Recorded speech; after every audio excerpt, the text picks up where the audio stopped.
नमस्ते किसान मित्रों, मेरा नाम अंकुर चौधरी है। आज हम महाराष्ट्र में वनी के नज़दीक में वानखेड़ा गांव है, वहां पे हम आज ये श्री वंदना नर्सरी है, वहां पे हम आज विज़िट ले रहे हैं और जो मालिक हैं उनसे हम आज बात करेंगे कि नर्सरी में क्या क्या करते हैं, कैसे पौधे लगाते हैं, क्या करना चाहिए, उसका टेम्परेचर क्या रहना चाहिए, कौन कौन सी वैरायटी लगा रहे हैं, उसके बारे में हम आज पूरा विस्तार से हम जानेंगे। तो आपका नाम बताओ। मेरा नाम है संतोष उफाड़े। हाँ, और आप कितने साल से नर्सरी कर रहे हो? अभी मेरा है 14 साल नर्सरी में। 4 साल से हम नर्सरी कर रहे हैं। 4 साल से आप कर रहे हो। और आपका ग्रीन हाउस है वो कितना है और उसमें क्या क्या कॉस्ट लगा है? अब मेरा ग्रीन हाउस है पूरा 3 एकड़ में। और कॉस्टिंग किसका मतलब दोनों का आप बताओ कि कितने एरिया में कवर हो रहा है और एक एकड़ के में मतलब 1 एकड़ में लगाया है, कितने में ग्रीन हाउस लगाया और इनका कॉस्ट क्या है? ग्रीन हाउस का कॉस्ट, हाँ। यहाँ अपना ग्रीन हाउस का कॉस्ट करीब 3 एकड़ का है और 65 से 70 लाख तक जाता है 3 एकड़ में। और ये एक ग्रीन हाउस हम जिसमें है वो उसका कितना एरिया कितना है? अभी ये ग्रीन हाउस का एरिया 1 एकड़ मतलब 40 गुंठा है। हाँ, उसमें आप एक पूरे साल में आप पौधे लगाते हो, तो कौन कौन सी वैरायटी लगाते हो और कब कब लगाते हो, वो विस्तार में आप बताओगे? या वैरायटी तो टमाटर में बहुत सारी वैरायटी आती है, जैसे सिजेंटा का आता है, बायर का आता है, अपना नामधरी का आता है, क्लॉज का आता है। सब जितने भी कंपनी का सीड्स है अपन सब यहाँ पे यूज़ करते हैं हर एक वैरायटी का। और रहे कॉलीफ्लावर, फूल गोभी या और मतलब मिर्च, हर एक मिर्च, हाँ जितना भी वैराइटीज है, कैप्सिकम हो या अपना रेगुलर चिली हो, वो भी करते हैं। ओके। मतलब पूरी जो ट्रांसप्लांटिंग में आती है वो इतनी जितने भी ट्रांसप्लांटिंग मतलब जितने भी ट्रे में मतलब कोकोपीट में जितने भी पौधे बनाते हैं अपन सब, हाँ पौधा यहाँ पे बन जाता है। और ये आपका पौधा कहाँ कहाँ तक आप बेचते हो? हम एमपी में या गुजरात, महाराष्ट्र में तो पूरा चलता ही है हमारा, या 3 स्टेट में अब तक तो काम कर रहे हैं। और मैं ये कह रहा था कि आप जो पौधा बना रहे हो तो उसमें क्या क्या मटेरियल लगता है और क्या क्या यूज़ करते हैं, वो आप थोड़ा एक्सप्लेन करोगे?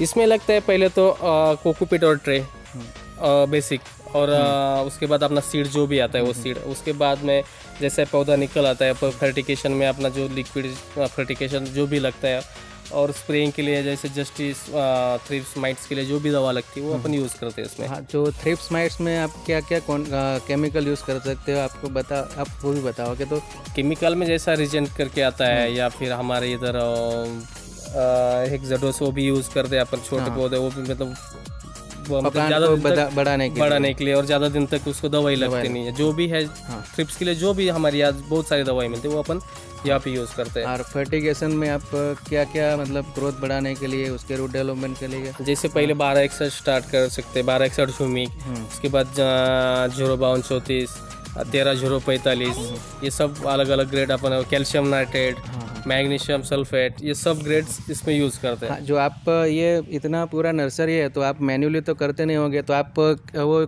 कैसे करते हैं? वो मतलब मशीन यूज़ करते हैं कि क्या करते हैं? फर्टिगेशन के लिए तो मशीन से जब मतलब हेंचुरेज है वो यूज़ करते हैं, और बाकी लेबर रहते हैं, लेबर से काम चलता है, और सीडलिंग का मशीन भी आता है उससे भी कर।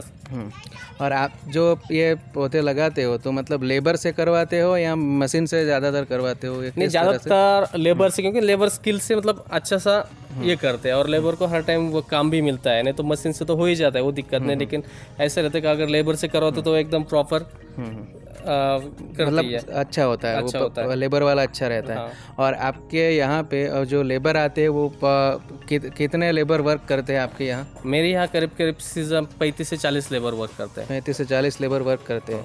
और वो मतलब कैसे वेजेस उनका पर डे का क्या रहता है? पर डे का अगर वो बोले तो हर एक लेबर का अलग अलग रहता है। जैसे आपने मतलब मेरे यहाँ ड्राइवर से लेकर सब काम के लिए अलग अलग उनको लेबर चार्जेस रहते हैं। जैसे आपका बहुत सारा सीजन जुलाई अगस्त में रहता है तो यहाँ ज़्यादा रहता है, तो 1 महीने में आप कितना प्लांट मतलब फार्मर को बेचते होंगे? हमारा अभी टारगेट करीब रहता है 1 दिन का 1.5 से 2 लाख तक प्लांट हम सेलिंग या मतलब किसान को देते हैं। हर दिन 1 से 1.5 लाख।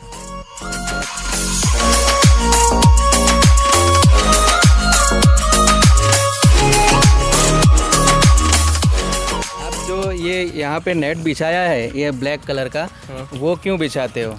ये नेट बिछाने का रीज़न ये है पहले तो ये देखो अपना ये जो ट्रे आता है, हाँ, इससे जड़ें नीचे आ रही है, बराबर है। हाँ, ये जड़ें अगर नीचे आ जाती है और ये पौधे को अगर नीचे इसको मिट्टी लग जाती है, तो एक पौधा ऊपर हो जाता है, एक नीचे हो जाता है, एक तरीके का पौधा ट्रे में नहीं दिखेगा। और ये ट्रे इस पे देखने की वजह है कि वो जो जड़ जाएंगे वो नीचे नहीं जाएंगे, वो वहाँ पे रहेंगी, एक समतल रहेगी और पौधा बनने में एक समतल पौधा बन जाता है। इसका बहुत बड़ा रीज़न ये है।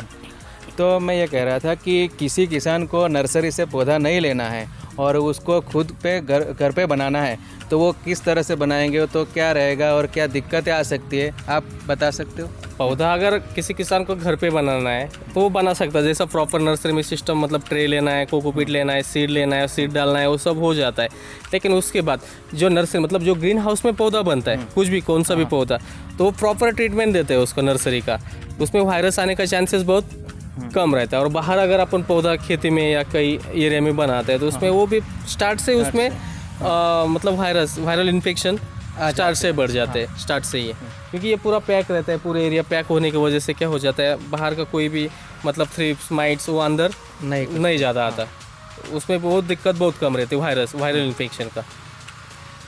तो ये जानना ज़रूरी था कि खेडूत भाई को भी पता चले कि नर्सरी से पौधा बेस्ट होता है, उसमें फंगस नहीं आती, थ्रिप्स नहीं आती, उसमें ट्रीटमेंट किया होता है। इसलिए मैं भी बताना चाहता हूँ कि किसान मित्रों, जो आप प्लांट लेना चाहते हो तो नर्सरी से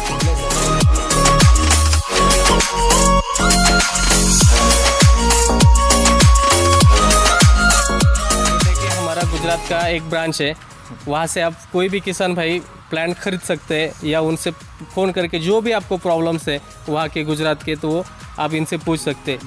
और नीचे नंबर दिख जाएगा आपको, जो भी प्लांट चाहिए वो जेन्युइन आएगा, वो ओरिजिनल आएगा। और जो सीड चाहिए हम तो सीड वहाँ से ही लेते हैं, खाली प्लांटेशन यहाँ पे गुजरात महाराष्ट्र में करते हैं, बस इतना ही।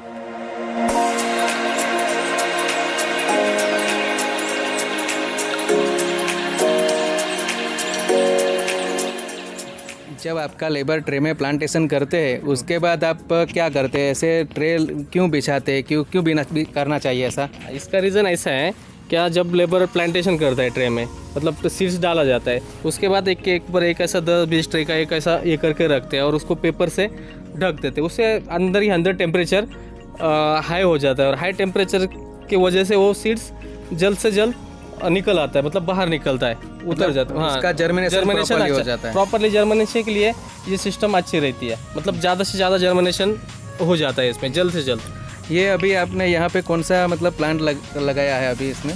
ये है फ्लावर का। हाँ, वो कितने दिन आप रखते हो इसमें? ये फ्लावर का रहता है ज़्यादा से ज़्यादा 1.5 दिन, 2 या 2 दिन बस। 2 दिन में। हाँ, उसके बाद आप निकल के फैला देते हैं। और किसी टमाटर में डालते हैं तो 3 दिन जाता है, मिर्च लगाते हैं तो 6-7 दिन लग जाते हैं। और वो टेम्परेचर के ऊपर बहुत डिपेंड रहता है, या बाहर का टेम्परेचर अगर बढ़ जाता है तो वो जल्दी निकल आता है। हाँ, और टेम्परेचर अगर ठंडा हो तो 10 दिन भी लग सकते हैं मिर्च के लिए। मिर्च जैसा पौधे के लिए तो करीब 15 दिन भी लग गए कभी कभी जर्मिनेशन होने के लिए। मतलब वो क्रॉप मतलब प्लांट और टेम्परेचर के हिसाब से रहता है, चलता है। ओके, हाँ।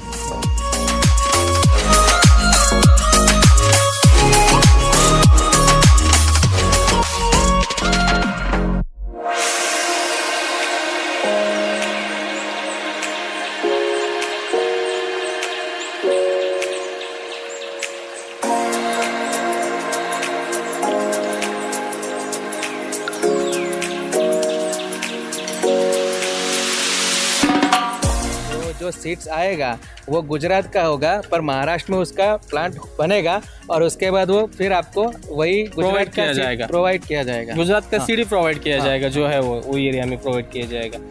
वो भी नर्सरी में जो भी बनेगा वो नेचुरली तरीके से बनाते हैं हम, ना तो केमिकल ज़्यादा यूज़ करते हैं यहाँ पे। मतलब आपका ये पौधा खेत में लगाने के बाद उसको जो भी आप केमिकल देंगे उसका रिजल्ट अच्छा सा आएगा।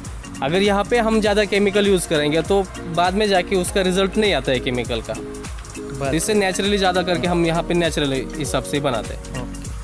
हाँ, तो मैं संतोष जी तो बोलूँगा कि इतनी आपको हमको माहिती दी उसके लिए आभार, धन्यवाद।